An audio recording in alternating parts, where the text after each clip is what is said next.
একটি জঙ্গলে এক বিশাল হাতির দল বাস করত। তারা খুবই শান্ত স্বভাবের ছিল এবং সব প্রাণীর সঙ্গে মিলেমিশে থাকত।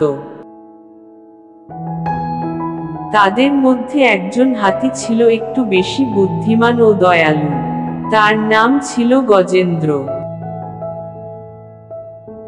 একদিন জঙ্গলের ধারে একটি ছোট খরগোশ পড়ে গিয়েছিল এবং আহত হয়েছিল।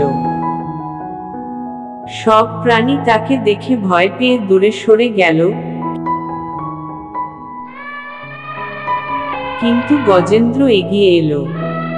সে খরগোশটিকে নিজের সুর দিয়ে তুলে নিল, ঝর্ণার জলে ধুয়ে দিল এবং নরম ঘাসের উপর শুইয়ে দিল। ধীরে ধীরে খরগোশটি সুস্থ হয়ে উঠল। সে গজেন্দ্রকে বলল, তুমি না থাকলে আমি আর বাঁচতাম না। তুমি সত্যিকারের বন্ধু। গজেন্দ্র হেসে বলল, প্রকৃত বন্ধু বিপদে পাশে দাঁড়ায়। আমরা সবাই একে অপরের জন্য।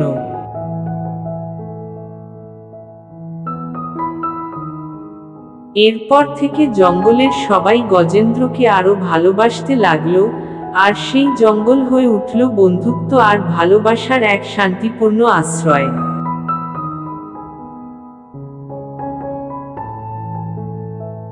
নৈতিক শিক্ষা। সত্যিকারের বন্ধুত্ব বিপদের সময়ে বোঝা যায়। সহানুভূতি ও সাহায্য আমাদের সবাইকে একসাথে বাঁচতে শেখায়।